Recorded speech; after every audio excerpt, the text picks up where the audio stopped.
వాళ్ళైనా లేదంటే వాళ్ళు తెలుగుదేశం పార్టీకి చేస్తున్నారని చెప్పి తీసేసిన వాళ్ళే కూడా ఈరోజు ఇమ్మని చెప్పి మన ముఖ్యమంత్రి చంద్రబాబు నాయుడు గారు చెప్పినారు. అటువంటివన్నీ కూడా మేము నెరవేరుస్తామని చెప్పి కూడా, ఎందుకంటే ఇక్కడ ఎవరెవరు ఏం కథ అనేది మాకు తెలుసు కాబట్టి ఖచ్చితంగా మేము వాళ్ళ మాదిరిగా మేము చెయ్యము. ప్రతి ఒక్క అర్హులైనటువంటి వాళ్ళకందరికీ కూడా ఇచ్చే ఏర్పాటు చేస్తామని చెప్పి కూడా మేము తెలియజేసుకుంటున్నాము.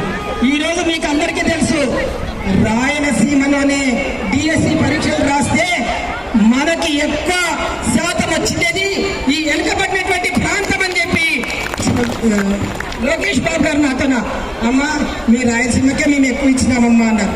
అంటే చాలా సంతోషం ఉన్నాయి. ఎందుకంటే మేము పంటలపైన ఆధారపడినటువంటి వాళ్ళం. మాకు కాలువలు లేవు, చెరువులు లేవు, ఏమీ లేవు. ఇప్పుడు ఏదో దయ వల్ల చెరువులు నిండుతా ఉన్నాయి. వర్షం కూడా అధికంగా వస్తున్నందుకు చెరువులు నిండి ఏదో పంట పండిస్తున్నాం. కానీ లేకపోతే మాత్రం ఇవన్నీ లేవు అని చెప్పి ప్రతి ఒక్కరికి రేపు వచ్చే నెల ఎవరైతే పాస్ అయినారో వాళ్ళందరికీ కూడా ఉద్యోగాలు రేపు 1వ తేదీ నుంచి వస్తాయని చెప్పి కూడా చెప్పడం జరిగింది. అందుకనే మనల్ని దృష్టిలో పెట్టుకొని ముఖ్యంగా ఈ ప్రాంత ప్రజల్ని, ఎందుకంటే ఇది వెనుకబడినటువంటి ప్రాంతము, దీంట్లో ఆఖరికి శుద్ధ నీళ్లు తాగి కూడా వాళ్ళు బాగా ఇంత ఇది మెజార్టీ తీసుకొచ్చినారంటే ఆయన ఒకటే మాట అన్నాడు, ఖచ్చితంగా మీకు సహాయం చేస్తాము, మీ ప్రాంతం అభివృద్ధి చేస్తామని చెప్పి చెప్పినాడు. కాబట్టి మనం ఏదైనా కానీ మన ప్రాంతం అభివృద్ధి, ఎందుకంటే మనకి ఎన్నో సమస్యలు ఉన్నాయి. ఆ సమస్యలన్నీ తీర్చుకోవాలంటే మళ్ళీ మనము రేపు రాబోయే ఎలక్షన్లో కానీ లోకల్ బాడీ ఎలక్షన్స్ కానీ ప్రతి ఒక్క దాంట్లో కూడా ఈ రోజు ఏ విధంగా అయితే మన శక్తిని చూపించినామో అదే విధంగా మళ్ళీ రేపు చూపించినామంటే మనము రాష్ట్రంలోనే అత్యధికమైన మెజార్టీని తీసుకొచ్చి ప్రతి ఒక్కరిని మనము పోటీ లేకుండా కాదు, పోటీలు పెట్టుకొని మళ్ళీ మనం రావాలని చెప్పి కూడా నేను ఈ సభాముఖంగా కూడా మీకు కోరుతున్నాను. ఎందుకంటే ఈ రోజు ఆ రోజుల్లో నేను కొత్తగా వచ్చినప్పుడు మాకు నీళ్ళు లేవు, మేము దోమలోన శుద్ధ నీళ్ళు తాగుతున్నాము అంటారంటే మీకు దోమలోన వాళ్ళకందరికీ కూడా శుద్ధ నీళ్ళు లేకుండా హంద్రీనివా నుంచి మేము ఆ రోజు నీళ్ళు తీసుకొచ్చినాము. అదేవిధంగా ఇప్పుడు కూడా మళ్ళీ 3 మండలాలకు కూడా నీళ్ళు తీసుకొచ్చే ఏర్పాటు ఎమ్మెల్యే గారు చేస్తున్నారు. కాబట్టి ఖచ్చితంగా చూడమ్మా, మీరు ఏం కావాలని అడుగుతారో మా చేతనైనంత వరకు కూడా మేము సాయం చేసేటందుకు ముందుంటామని చెప్పి కూడా నేను ఈ సభాముఖంగా కూడా మీకు అందరికీ తెలియజేసుకుంటున్నాను. ఎందుకంటే ప్రతి ఒక్కరు కూడా మీరు మా సొంత మనుషులుగా మేము చూసుకుంటామని చెప్పి కూడా తెలియజేసుకుంటున్నాను. ఈరోజు ఇంత శక్తి, ఎందుకంటే స్త్రీ శక్తిని మీరు చాలా తక్కువ అంచనా వేసినారు. కానీ ఈరోజు మీరు అంతా చూడండి, ఇంకొకసారి మమ్మల్ని తడుముకున్నారంటే మీరు మాడి మసి అయిపోతారని మాత్రం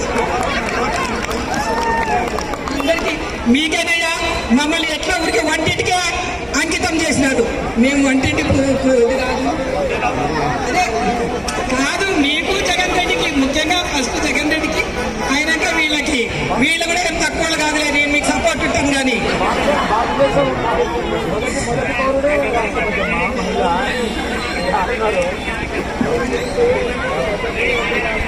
33% ఈరోజు మోడీ గారు ఇచ్చినారు. అది 33% మనం నిలబెడుతున్నామా లేదా? రేపు నిలబెట్టాలా, అప్పుడైతేనే మనకు మర్యాద ఉంటుంది. లేకుంటే కదా వీళ్ళే తనుకొని పోతారు. ఏం కావాలి మీకు, ఏం కావాలి చెప్పు?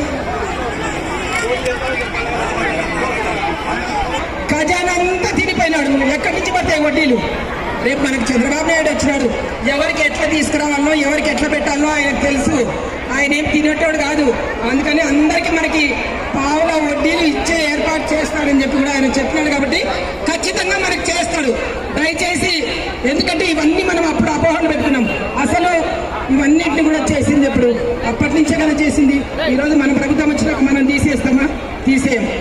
ఇంకా మనం ఎక్కువ పెంపొందించుకునేట్లా ఆ రోజు మీకు 35 లక్షలు ఇచ్చేవాడు గ్రూప్కి, ఈరోజు 50 లక్షలు ఇస్తున్నాడా లేదా? ఏమే చెప్పండి మరి మీరు. మరి ఇస్తున్నాడమ్మా, ఇస్తున్నాడు. గ్రూపుకి 2 లక్షలా? అప్పుడు గ్రూపుకి 2 లక్షలు ఇచ్చేవాడు. మరి ఇప్పుడు 5 లక్షలు ఇస్తున్నాడు కదా.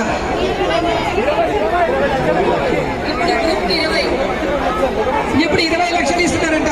నాకేమైనా వడ్డీకి ఇస్తారా అని నేను అడుగుతున్నా. చూడండి మరి. అంటే ఇప్పుడు నాగేశ్వరరావు నేను చెప్తున్నా అంటే ప్రభుత్వానికే వడ్డీకి ఇస్తారంట. అయితే ప్రభుత్వానికి ఇస్తే పాల వడ్డీ కాబట్టి తిరిగి మీకు ఖచ్చితంగా చంద్రబాబు నాయుడు గారు చేస్తారని చెప్పి కూడా మీ సభాముఖంగా మీకు అందరికీ తెలియజేసుకుంటూ, అమ్మ మీరు ఇంత కష్టపడి అందరు వచ్చినారు, అందరికీ కూడా